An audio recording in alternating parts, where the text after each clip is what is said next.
Hi everyone. आज के Python tutorial के वीडियो में हम लोग देखने वाले हैं पाइथन में कंडीशंस को। पाइथन में कंडीशंस को लिखते कैसे हैं, एग्जीक्यूट कैसे किया जाता है और कंडीशंस लिखने के लिए कौन कौन से ऑपरेटर्स का इस्तेमाल किया जाता है। जब मैं ऑपरेटर्स पढ़ा रहा था तो मैंने कहा था कि यार मैं उस समय सारे ऑपरेटर्स नहीं पढ़ा सकता, क्योंकि कुछ ऐसे भी ऑपरेटर्स हैं जो उस समय काम में नहीं आएंगे बट आगे आपको काम में वो आएंगे और मैं उसी तरह से उन्हें पढ़ाता रहूंगा। तो आज यार बारी आ गई है कंडीशनल ऑपरेटर्स के बारे में पढ़ने की। तो मैं जल्दी से पहले VS कोड खोल लेता हूँ। VS कोड में मैं एक फाइल बना लूंगा condition1.py, क्योंकि कंडीशन पे मल्टीपल वीडियोस आएंगी, अलग अलग तरह से हम लोग कंडीशंस कैसे लिखते हैं इसके लिए। आज बड़ा बेसिक सा वीडियो है और पहला कंडीशन जो हम लोग देखेंगे वो होगा इफ, एल्स और एलिफ का। इफ एल्स तो हमें पता है ये कौन से वर्ड्स हैं, एलिफ के बारे में आपको नहीं पता है तो ये हम लोग बात करेंगे। और उससे उन्हीं के साथ साथ जो ऑपरेटर्स हम लोग इस्तेमाल करेंगे उन्हें कहते हैं कंडीशनल ऑपरेटर्स। ये मैं पहले बता देता हूँ, पहले मैं उनके बारे में आपको दिखा देता हूँ कि कंडीशनल ऑपरेटर्स कौन कौन से होते हैं। कंडीशनल ऑपरेटर्स के बारे में मैं पहले, जो पहला ऑपरेटर है वो है डबल इक्वल टू। मुझे याद है और मैंने आप लोगों को पढ़ाया भी है कि जब हम लोग सिंगल इक्वल टू देते थे तो उसका मतलब था कि वो एक असाइनमेंट ऑपरेटर है। ठीक है, अगर मैं डबल इक्वल टू देता हूं तो ये एक कंडीशनल ऑपरेटर हो जाता है। ये चेक करता है क्या जो इसके लेफ्ट हैंड साइड में वैल्यू है और जो राइट हैंड साइड में वैल्यू है क्या दोनों इक्वल है, तो ये डबल इक्वल टू से होता है। इसी तरह से हम लोग चेक कर सकते हैं क्या जो दोनों वैल्यूज, जो लेफ्ट हैंड साइड और राइट हैंड साइड में वैल्यूज हैं, क्या वो इक्वल नहीं है। अगर वो इक्वल नहीं है, अब आपको शायद ठीक से दिख रहा हो, अगर वो इक्वल नहीं है यार, तो हम लोग ऐसा चेक करने के लिए एक्सक्लेमेशन मार्क और एक इक्वल टू का यूज करते हैं। एक्सक्लेमेशन मार्क और एक इक्वल टू, इससे चेक होता है क्या दोनों वैल्यूज इक्वल नहीं है। ठीक है, अब जो थर्ड है वो है लेस देन। और यार लेस देन, ग्रेटर देन, अब ऐसे ही है ऑपरेटर्स सामने में आपके। ग्रेटर देन, ये सब मैथमेटिकल ऑपरेटर्स हैं जो पाइथन में या किसी भी प्रोग्रामिंग लैंग्वेज में लिए जाते हैं। अगला जो है वो है less than equal to, less than और इक्वल टू। और जो आखिरी कंडीशनल ऑपरेटर है वो है ग्रेटर देन इक्वल टू। ठीक है यार, ये 6 ऑपरेटर्स हैं जो बेसिकली इस्तेमाल होते हैं। इनके अलावा भी कुछ ऑपरेटर्स हैं जो कंडीशंस में इस्तेमाल होते हैं, बट वो हम लोग आगे पढ़ेंगे। फिलहाल हम लोग देखेंगे कंडीशनल ऑपरेटर्स को इस्तेमाल कैसे किया जाता है। तो उसके पहले ना मैं कंडीशंस आपको एक रियल लाइफ एग्जांपल से समझा देता हूँ। यार एकदम मिडिल क्लास एग्जांपल लेते हैं। जैसे हमारे घर में क्या होता है कि हमें कुछ पैसे दिए जाते हैं किसी दुकान से, बाजार से कुछ सामान लाने के लिए, और हमें कहा जाता है, कभी कभी ऐसा केस होता है जब हमें कहा जाता है कि अगर ये सामान, जो भी ये सामान है, अगर ये मिल जाए तो ये ले लेना, अगर ये मिल जाए तो ये ले लेना, और अगर ये ना मिले तो कुछ ऐसा कर लेना, कुछ ये कर ले आना। जैसे फॉर एग्जाम्पल अगर घर में गेस्ट आए और गेस्ट को मैंगो जूस पसंद है, तो हमें पैसे मिलते हैं, हमें कहा जाता है कि यार अगर फ्रूटी मिले तो फ्रूटी ले लेना, और अगर फ्रूटी ना हो तो कुछ भी और माजा या फिर जो भी यार प्रोडक्ट्स हैं यार उनमें से कुछ ले लेना। तो इस तरह से कंडीशंस काम करती है रियल लाइफ में। एकदम इसी तरह से कंडीशंस पाइथन में भी काम करती है, और कंडीशंस को लिखने के लिए पाइथन में यूज करते हैं इफ का। तो जो पहला कीवर्ड हम लोग यूज कर रहे हैं इफ इफ का मतलब है कि कंडीशंस। यार एक चीज मैं आपको और बता देता हूं यहां जाने से पहले कि यहां जितने भी ऑपरेटर्स मैंने लिखे हैं ना, वो चेक करते हैं अपने लेफ्ट हैंड साइड और राइट हैंड साइड के वैल्यूज को, और या तो जो आंसर आता है या तो वो ट्रू आता है या तो वो फॉल्स आता है। ठीक है, तो जैसे मैं एक एग्जांपल ले लेता हूं। इफ मैं एक कमेंट में यहां पर कुछ भी लिख रहा हूं, बस आप सिंटेक्स ना सोचे, आप रियल लाइफ से ले। इफ समोसा है तो मैं कह दूंगा बाई समोसा। ठीक है, अगर समोसा है तो क्या समोसा है, ट्रू, तो समोसा खरीद लो। अगर क्या समोसा है, नहीं समोसा नहीं है, तो समोसा मत खरीदो। इस तरह से यार रियल लाइफ में चलता है। अगर मैं इसे कोडिंग में लिखूं तो जैसे मैं लिखता हूं, अगर name is equal to Amrit, name क्या है, अमृत। अब मैं चेक करता हूं if name equal to Amrit, क्या नेम अमृत है। ध्यान से आप देखें, क्या हर एक स्पेलिंग हर एक लेटर मिल रहा है, तो ये ट्रू रिटर्न करेगा। क्या नेम डबल इक्वल टू अमृत है, यहाँ अमृत तो है, बट आप देखिए कि यहाँ पर मेरे पास एक स्मॉल ए है और यहाँ पर कैपिटल ए है, तो क्या ये कैपिटल ए वाला अमृत है? नहीं, तो इसके अंदर का जो सेंटेंस है ना वो एग्जीक्यूट नहीं होगा। लेकिन क्या अगर मैं इसे यहां पर कैपिटल ए कर दूं और तब मैं यहां पर लिखता हूं प्रिंट नेम इज करेक्ट, अगर मैं कुछ इस तरह से कोड लिखूं,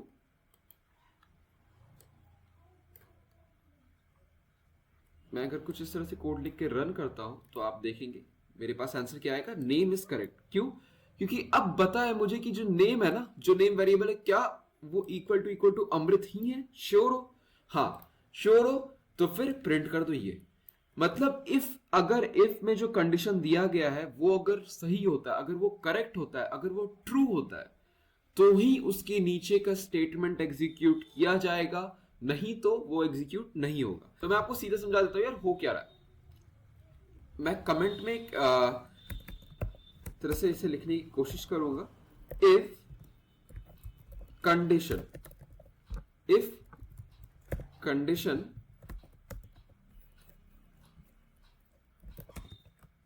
और यहां है body of if. Body of if का मतलब क्या है कि इफ कंडीशन के नीचे उसके अंदर जितने भी कोड्स है ना, उन्हें हम लोग बॉडी कहते हैं, बॉडी ऑफ इफ। ठीक है, तो मतलब ये इफ के बाउंड्री के अंदर आ रहा है, ये जो इसके अंदर के कोड्स है ये तभी एग्जीक्यूट होंगे जब ये स्टेटमेंट सही होगा। ठीक है, जैसे हम इफ के बॉडी से बाहर आ जाएंगे फिर वो कोड्स नॉर्मली एग्जीक्यूट होंगे, बट जब तक हम लोग इफ कंडीशन के अंदर है तब तक कोड्स तभी एग्जीक्यूट होंगे जब का जो इफ का कंडीशन है वो ट्रू है। ठीक है, तो बॉडी हम लोग पता कैसे लगाते हैं कि इफ की बॉडी के अंदर कौन कौन से स्टेटमेंट्स है। अगर मैं लिखता हूं यहां पर प्रिंट नेम इज अमृत, तो ये भी बॉडी के अंदर है, print name is correct, it is Amrit, तो ये भी बॉडी के अंदर है। लेकिन जैसे मैं वापस यहां पर आ जाऊं पीछे एकदम इफ के अलाइनमेंट में, तब अगर मैं कोई भी कोड लिखता हूं नेम इज रॉन्ग, तो क्या होगा, तो ये इफ के बॉडी के बाहर आ गए हम। तो इसका मतलब है कि हम लोग इफ के बॉडी के बाहर आ गए। अब जैसे बाकी प्रोग्रामिंग लैंग्वेजेस होते हैं ना यार, उनमें क्या होता है कि बॉडी दिखाने के लिए या फिर कंडीशन के लिए हम लोग ब्रैकेट्स के यूज करते हैं। जो कंडीशन होते हैं वो स्मॉल ब्रैकेट्स के अंदर होते हैं, और जो बॉडी होता है इफ का या फॉर लूप का या किसी भी कीवर्ड का जो बॉडी होता है वो कर्ली ब्रेसेस के अंदर होते हैं। पाइथन में ऐसा नहीं होता, पाइथन में बॉडी इंडेंटेशन से पता चलती है। इंडेंटेशन का क्या मतलब है, हमारे कीबोर्ड में एक की है जिसपे टैब लिखा हुआ है। जैसे हम लोग वापस से यहां पर मैं अलग एक इफ लिखता हूं, इफ नेम इक्वल टू अमृत। अब अगर मान लेते हैं कि मेरा कर्सर यहां पर है और मुझे इफ के बॉडी के अंदर आना है, तो मैं एक टैब दबाऊंगा और मैं अब इफ के बॉडी के अंदर हूं। अब जो भी मैं कोड लिखूंगा वो इफ के बॉडी के अंदर ही एग्जीक्यूट होगा। मतलब अगर इफ का कंडीशन ट्रू है, ये अंदर के कोड्स तभी एग्जीक्यूट होंगे। लेकिन अगर जैसे मैं एक और चीज, ये बहुत लोगों को डाउट होता है इसलिए मैं अलग अलग तरीके से समझाने की कोशिश कर रहा हूं। अगर मैं यहां पर ऐसे कर देता कुछ, तो ये देखिए मेरे पास एकदम रेड लाइन आ गया और ये कह रहा है कि ये भाई यहां पर कुछ प्रॉब्लम है, अनएक्सपेक्टेड इंडेंटेशन। क्यों? क्योंकि जैसे ही हम लोग इफ के बॉडी के एक बार बाहर आ गए ना, तो इसका मतलब है कि अब इफ का बॉडी खत्म हो चुका है यार, अब उसके अंदर हम लोग कुछ नहीं डाल सकते।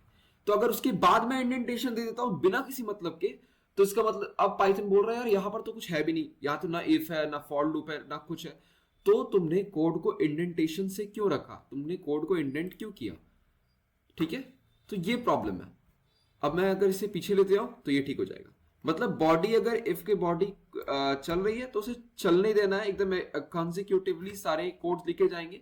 जैसे ही एक भी कोड इफ के बॉडी के बाहर आया, उसके बाद कोई भी कोड हम लोग उस इफ के बॉडी के अंदर नहीं रख सकते, उस लाइन के ऊपर ही हम लोग रख सकते हैं कंसेक्यूटिवली। ये तीनों कोड्स कंसेक्यूटिवली लिखे गए हैं, बट जैसे ही हम लोग बाहर आ गए, अब इसके बाद हम लोग कोई भी कोड इस इफ के लिए नहीं लिख सकते। मतलब लाइन नंबर 16 के नीचे कोई भी कोड इस इफ के लिए लिखा नहीं जा सकता है। तो ये तो यार बेसिक्स है, इफ कंडीशन समझने से पहले मैंने आपको दिखा दिया।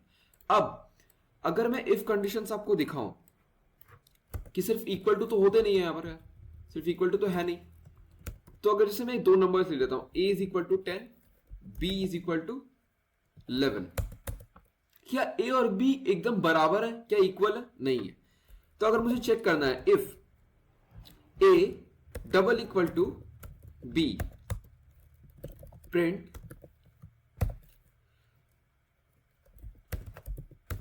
Numbers are same. अगर मैं इस तरह से प्रिंट कराऊं और मैं यहां पर बाहर आकर प्रिंट कराता हूं इफ बॉडी एंड्स, ठीक है। तो इस कोड का क्या मतलब है यार, हम लोग समझेंगे। मैंने ए में वैल्यू क्या असाइन किया 10, बी में क्या वैल्यू असाइन किया 11। फिर उसके बाद मैंने क्या कहा, मैंने लिखा इफ अगर ए बी के बराबर है। इफ का मतलब ही क्या यार, इफ का मतलब ही क्या है हिंदी में, अगर। तो अगर ए बी के बराबर है, बराबर देखने के लिए क्या मतलब हम लोग यूज करते हैं, कंडीशनल ऑपरेटर में डबल इक्वल टू का यूज किया जाता है। If A equals to B, print numbers are same. और उसके बाद हम लोग इफ के बाहर आ गए तो ये कोड नॉर्मली एग्जीक्यूट होगा इफ बॉडी एंड्स। मतलब अब अगर इफ कंडीशन ट्रू हो या ना हो, उससे लाइन नंबर 14 के कोड को फर्क नहीं पड़ता, वो नॉर्मली ही एग्जीक्यूट होगा। तो अगर मैं इस कोड को रन कराऊं तो आप देखेंगे मेरे पास सिर्फ एक ही लाइन प्रिंट हुआ है, वो है इफ बॉडी एंड्स। मेरे पास नंबर्स आर सेम प्रिंट नहीं हुआ। क्यों नहीं हुआ? क्योंकि क्या ए बी के बराबर है? ए है 10, बी है 11, क्या दोनों बराबर है? नहीं। तो इफ के अंदर जो कंडीशन है वो ट्रू है? नहीं, फॉल्स। फॉल्स होते ही हम लोग इफ के बॉडी को भूल जाएंगे, इफ के बॉडी के अंदर जो भी कोड्स हैं भूल जाएंगे और हम लोग आगे बढ़ के नॉर्मली कोड एग्जीक्यूट करेंगे, ठीक है। उसके बाद मतलब यहां पर जितने भी कोड्स लिखेंगे वो एग्जीक्यूट नॉर्मली ही होंगे। तो यार ये तो हो गया इफ के बारे में, इफ कंडीशन कैसे चल रहा है। अब इफ में मुझे चेक करना क्या ए ग्रेटर देन बी है। एग्जीक्यूट करता हूं, मेरे पास कुछ भी प्रिंट नहीं हुआ, कुछ भी प्रिंट नहीं हुआ, प्रोग्राम ही खत्म हो गया। तो इसका मतलब है कि ए बी से बड़ा नहीं था, इसलिए कोड एग्जीक्यूट नहीं हुआ। अगर क्या ए बी से छोटा है, अब ट्रू हो जाएगा। तो मैं यहां लिख देता हूं ए is less than B.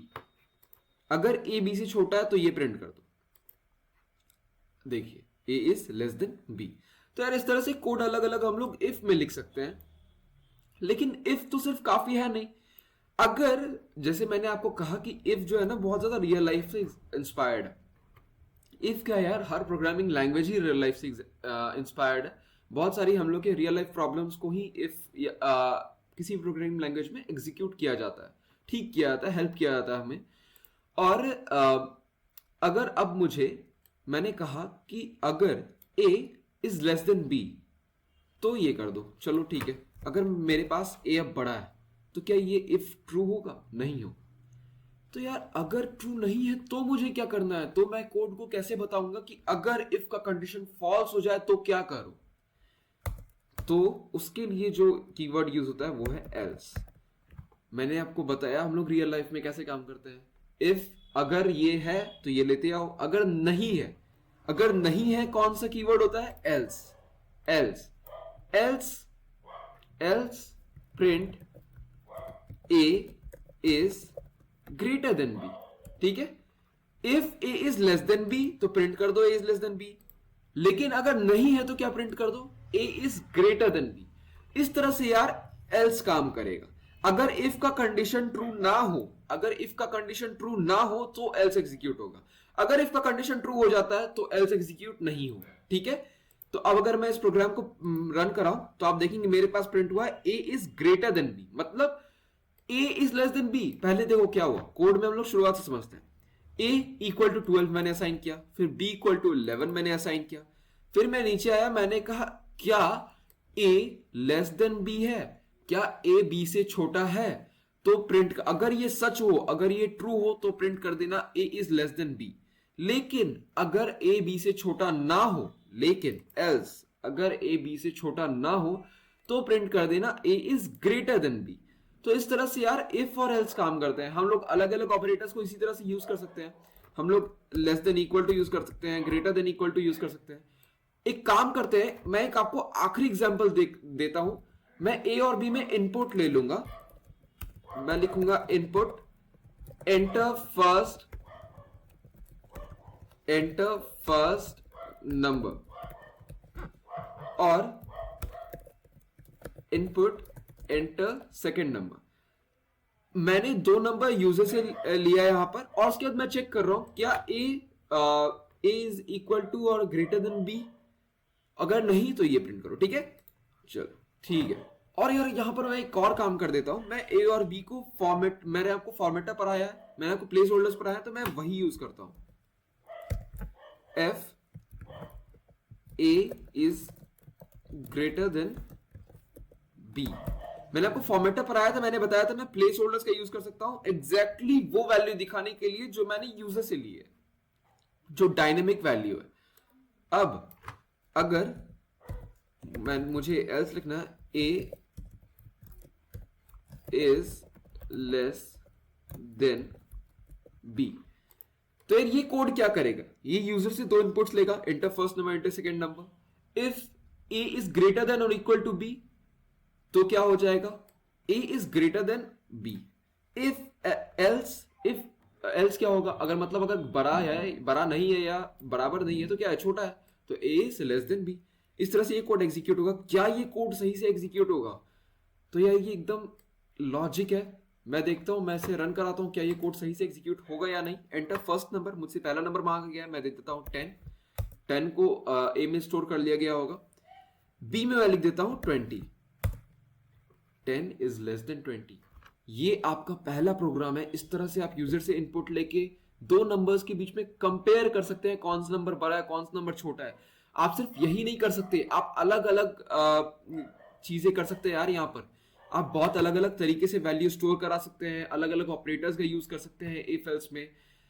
If else के बाद एक और चीज है जो बीच में आएगी, इसमें एलिफ करके, ये मैं आपको अगले वीडियो में बताऊंगा, क्योंकि अगर मैंने इस वीडियो में आपको सारे कंसेप्ट समझा दिए तो वो बहुत ज्यादा हेक्टिक हो जाएगा आपके लिए।